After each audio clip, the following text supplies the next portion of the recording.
तो स्वागत है दोस्तों आपका हमारे ओके नॉलेजी चैनल में। आज हमारे सामने जो टॉपिक है सोलर सिस्टम के बारे में पढ़ना है। हमारे अगले वीडियो में आपने यूनिवर्स, गैलेक्सी और स्टार, सन के बारे में पढ़ा होगा। तो आज हम स्टार्ट करते हैं सोलर सिस्टम के बारे में। तो जैसा कि मैंने आपको बताया है कि जितने भी उपग्रह हैं वो ग्रह के चक्कर लगाते हैं, और ग्रह जो है वो अपने सोलर सिस्टम के सन के जो भी उनका स्टार होता है उनका चक्कर लगाते हैं, और सभी जो पिंड है वो सभी गैलेक्सी में चक्कर लगाते हैं। मतलब जो भी हमारे यूनिवर्स में पिंड है वो सभी गतिमान है।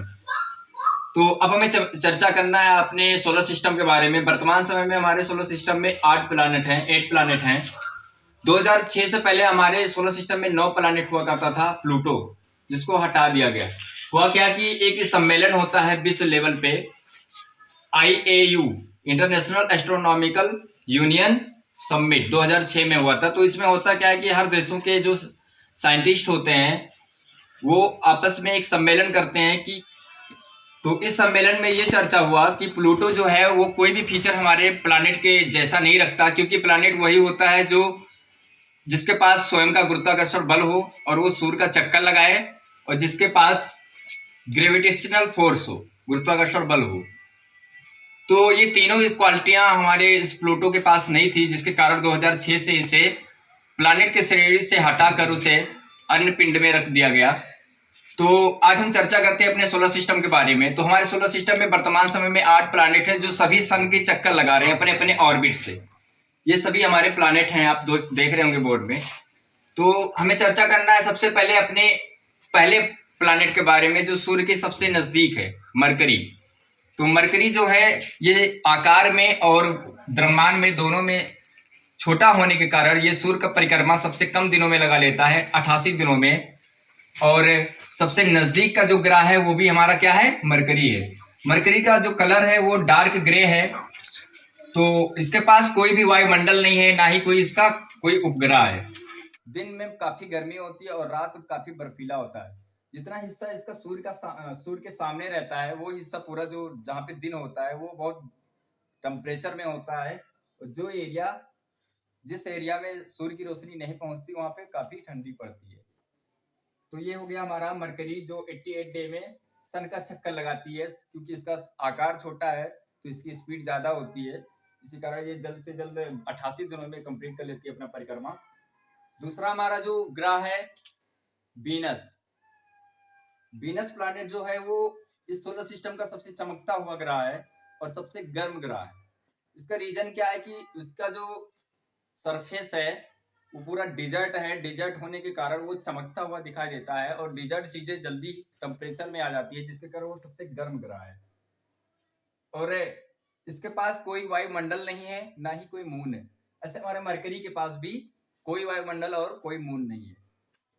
तो वीनस जो है ये इसे सुंदरता की देवी बोला जाता है, क्योंकि ये बहुत ही खूबसूरत दिखाई देता है। जिसका कलर जो होता है वो येलो व्हाइट होता है, और इसे सुंदरता की देवी और पृथ्वी की जुड़वा बहन भी बोला जाता है। एक और फीचर है इसके पास कि ये सन का उल्टा परिक्रमा करता है। मतलब सभी जो ग्रह हैं वो पश्चिम से पूरब की ओर परिक्रमा करते हैं, लेकिन जो वीनस है ये पश्चिम से पूरब की ओर परिक्रमा करता है सूर्य का। तो ये विपरीत दिशा में चक्कर लगाता है, और इसके पास भी कोई उपग्रह नहीं है और ना ही कोई वायुमंडल है। ये सभी क्रम से लिखे हुए हैं, जो ग्रह जिस श्रेणी में आता है उसी क्रम से लिखे हुए हैं, जैसे मरकरी, वीनस, अर्थ। तो अर्थ के बारे में हम विस्तृत चर्चा करेंगे अगले वीडियो में, क्योंकि हम सभी पूरा जीवन जो है पृथ्वी पे ही रहते हैं। तो इसके बारे में हम अगले वीडियो में चर्चा करेंगे आपसे। उसके बाद में हम आते हैं मार्स पे। तो मार्स जो है ये रेड ग्रह है। इसका कलर जो है वो रेड है। वो यूं है कि यहाँ पे जो गैस पाए जाते हैं वो आयरन ऑक्साइड पाए जाते हैं, जिसके कारण ये हमें लाल ग्रह या लाल लाल दिखाई देता है रेड कलर पे। और इसके पास 2 उपग्रह हैं, एक फिबोस और एक डिवोस। डिवोस जो है इस पूरे सोलर सिस्टम का सबसे छोटा उपग्रह है, और इसी ग्रह पे एक पर्वत है जिसका नाम है निक्स ओलंपिया पर्वत, जो माउंट एवरेस्ट के लगभग 3 गुना बड़ा है। और ये भी पृथ्वी के तरह 2 ध्रुव पे टिका हुआ है, जिसके कारण यहाँ भी ऋतु परिवर्तन होता रहता है। 6 अगस्त 2012 में अमेरिका की नासा ने मार्स ओडेसी नामक एक सैटेलाइट भेजा था। तो उस सैटेलाइट पे पाया क्या कि उस सैटेलाइट के ऊपर शीत पड़े हुए हैं। तो जिससे अंदाजा लगाया गया वैज्ञानिकों के द्वारा कि अगर शीत पाए गए तो जरूर वहां पे वायुमंडल होगी। तो इसके बारे में अभी भी सर्च जारी है। तो इंडिया वालों ने भी इस पर 5 नवंबर 2013 में MOM मार्स ऑर्बिट मिशन एक सैटेलाइट भेजा था। तो अभी ये सर्च चल रहा है कि यहाँ पे जीवन संभव है या नहीं है। हो सकता है ये भविष्य का हमारा प्लानेट हो। अब हमें चर्चा करना है इसके बगल में जो है जुपिटर। तो मार्स और जुपिटर के बीच में एक एस्ट्रॉइड की पट्टी पाई जाती है। एस्ट्रॉइड का मतलब जो मून से भी आकार में छोटे होते हैं। तो मार्स और जुपिटर के बीच में एस्ट्रॉइड पाए जाते हैं, बहुत सारे एस्ट्रॉइड। और आप हाल ही में सुने होंगे 29 अप्रैल 2020 में एक उल्का पिंड आ रहा था, जिसके बारे में आप लोगों को बहुत अच्छे से नॉलेज होगा। बहुत डरे हुए थे सभी। तो होता क्या है कि उल्का पिंड आप बहुत रातों में देखते होंगे, बहुत बार देखे होंगे कि बहुत से तारे टूट रहे हैं। वो क्या होते हैं? असलियत ऐसा है कि सभी पिंड के पास गुरुत्वाकर्षण बल होता है। जुपिटर जो है वो हमारे सोलर सिस्टम का सबसे बड़ा पिंड है, सबसे बड़ा प्लैनेट है, जिसके कारण इसके पास सबसे अधिक गुरुत्वाकर्षण बल होगा। इधर मार्स भी क्या है, एक पिंड है और वो भी बड़ी पिंड है, तो इसके पास भी गुरुत्वाकर्षण बल है। होता क्या है कि ये अपने गुरुत्वाकर्षण बल से, ये अपने गुरुत्वाकर्षण बल से, ये दोनों खींचते हैं इन दोनों को। तो खींचने के कारण ये क्या होता है, बीच में रुक जाता है। और सभी पिंड जो हैं वो अपने ऑर्बिट में चक्कर लगाते रहते हैं। तो मान लीजिए कि मार्स ने ये इधर अपने गुरुत्वाकर्षण बल से अपने तरफ खींच रहा होगा और ये अपने तरफ खींच रहा होगा। तो खींच कर ये क्या होता है कि गतिमान है, सभी अपने ऑर्बिट में चलते रहते हैं। तो ये हुआ क्या कि जिस भी पिंड को ये अपने ग्रेविटेशनल फोर्स से खींचा होगा और खींचने के बाद ये फिर आगे चला गया होगा, तो वो पिंड जो आ रही होगी वहां से, कोई भी एस्ट्रॉइड का एक टुकड़ा आ रहा होगा, तो जब वो वहां से चलना प्रारंभ किया होगा, तब इस समय ये जो हमारा मार्स है वो अपनी कक्षा से कुछ आगे निकल गया होगा। तो निकलने के बाद हुआ कि एस्ट्रॉइड यहां से निकला और यहां से ये मार्स ऊपर चला गया, तो वो पिंड सीधे पृथ्वी के सामने आ गई। लेकिन हुआ क्या था कि ये जो पिंड आई थी एस्ट्रॉइड, वो पृथ्वी से बहुत ही दूर गिरी थी, लगभग 18 लाख किलोमीटर दूर गिरा था। तो उल्का पिंड ऐसे आते हैं। और एक चीज की कोई भी वस्तु ऊपर से जब नीचे आती है तो उसके द्रव्यमान में बहुत कमी हो जाता है। होता क्या है कि जब ये उल्का पिंड ऊपर से गुजर रहा होगा तो बहुत सारे गैस मिलते हैं। गैस के कारण उस पिंड में घर्षण हो जाता है। घर्षण के कारण उसका जो द्रव्यमान होता है वो कम होता जाता है। मतलब अगर ये पिंड जितना बड़ा वहां से गिरा होगा तो पृथ्वी के पास आते आते उस पिंड का जो द्रव्यमान होगा, आकार होगा, वो इतना छोटा बचा होगा।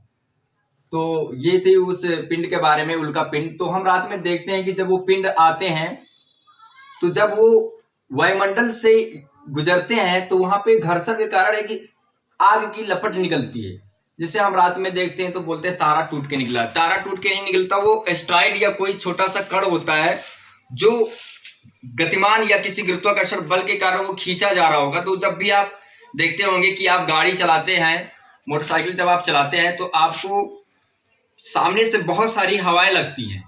और अगर आसपास, अगर आपने, जैसे मैं कैप पहन कर रखा हूं, अगर मैं गाड़ी को स्पीड से चलाऊंगा तो जाहिर सी बात है मेरी कैप उड़ जाएगी। तो उसी तरह से कोई पिंड जब स्पीड में नीचे की तरफ आता है तो उसमें हवा के कारण क्या होता है, वो घर्षण होता है। घर्षण होने से उसका आकार कम हो जाता है। तो ये था उल्का पिंड के बारे में। जो भी उल्का पिंड होते हैं वो यूनिवर्स के या उससे सोलर सिस्टम के जो पिंड होते हैं वही नीचे आते हैं, उन्हीं को हम उल्का पिंड बोलते हैं। उसके बाद में हम जुपिटर पे आते हैं।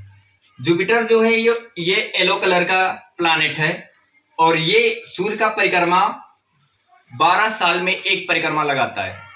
मतलब सबसे बड़ा ग्रह जो है इस सोलर सिस्टम का वो जुपिटर है, क्योंकि इसका आकार बहुत बड़ा है और आकार बड़ा होने के कारण ये 12 साल में एक चक्कर लगाता है सूर्य का। और इसमें 7 पट्टियां हैं जो गैस की हैं, जिसे रिंग गैस बोलते हैं। तो जुपिटर के पास क्या है, 7 पट्टियां हैं गैसों की, जिसे हम गैस रिंग बोलते हैं। और ये हमें येलो कलर में दिखाई देता है। इसके पास वर्तमान समय में 79 मून है और उसी में से एक मून है गैनीमेड। गैनीमेड मून जो है वो पूरे सोलर सिस्टम का सबसे बड़ा मून है। गैनीमेड जो है वो सोलर सिस्टम का सबसे बड़ा उपग्रह है। तो जुपिटर हमारे सोलर सिस्टम का सबसे बड़ा ग्रह हो गया। तो जुपिटर के बाद में आता है सैटर्न। सैटर्न जो है वो येलो ब्राउन कलर का ग्रह है और ये सबसे कम डेंसिटी वाला ग्रह है और इसके पास जो है वो 62 मून है, 62 उपग्रह हैं और उसी उपग्रह में से एक उपग्रह का नाम है टाइटन, जो इस सोलर सिस्टम का सेकेंड पोजीशन रखता है। मतलब सबसे बड़ा दूसरा उपग्रह जो है वो टाइटन है। इसकी खोज मिस्टर क्रिश्चियन हाइजोन ने किया था, जो डेनमार्क के रहने वाले हैं। और इस सैटर्न पे 3 गैस के रिंग पाए जाते हैं, जिसमें मेथेन गैस और कई गैस इसमें भरे होते हैं। इसके बाद इसके पास जो मून है वो 27 मून है, 27 उपग्रह है इस यूरेनस के पास और 5 छल्ले होते हैं गैस के इसके। यूरेनस, अगला चर्चा करते हैं हम यूरेनस के बारे में। यूरेनस जो है ये भी वीनस की तरह उल्टा परिक्रमा करता है। जैसे वीनस परिक्रमा करता है उसी प्रकार से यूरेनस परिक्रमा करता है। ये दोनों ग्रह सूर्य का विपरीत दिशा में चक्कर लगाते हैं और इसके पास उपग्रह जो है वो 27 है, 27 उपग्रह है इस वीनस के पास और इसके पास 5 छल्ले हैं ग्रीन कलर के, जो जिसमें मेथेन गैस भरा होता है, जिसके कारण ये पूरा प्लैनेट जो है वो ग्रीन कलर का हमें दिखाई देता है। इसके बाद में आता है नेपच्यून। नेपच्यून के पास 2 छल्ले हैं मेथेन गैस के और इसके पास 13 उपग्रह पाए जाते हैं और ये सबसे ठंडा प्लैनेट है। ये प्लैनेट इस सोलर सिस्टम का अंतिम प्लैनेट पड़ता है, जिसके कारण सूरज की रोशनी उस पर अच्छे से नहीं पड़ पाती, जिसके कारण ये ठंडा ग्रह के नाम से जाना जाता है। ये सोलर सिस्टम का हमारा चैप्टर हो गया। अगला जो हमारा चैप्टर होगा वो अर्थ के बारे में होगा। अर्थ की विस्तृत नॉलेज आपको दी जाएगी, जो आपका स्टेट लेवल से लेकर यूपीएससी तक आपका कवर करेगा। तो उम्मीद करते हैं आपको वीडियो पसंद आए, अच्छा लगे तो लाइक और सब्सक्राइब कर देना। धन्यवाद। मेरी वीडियो में आपको शायद कुछ क्वालिटी ना मिल रही हो, इसका कारण ये है कि हमारा व्यवस्था जो है, कैमरामैन से मैं रिक्वेस्ट करूंगा कि हमारा व्यवस्था दिखा दें। ये हमारे लाइट मैन है और इस साइड में भी हमारे लाइट मैन है, तो इस कारण हम वीडियो में बहुत ज़्यादा अच्छी क्वालिटी नहीं दे पा रहे हैं। यदि आपने सपोर्ट किया तो ये वीडियो आपको और अच्छे तरीके से मिल सकती है और इसका क्वालिटी भी बढ़ सकता है।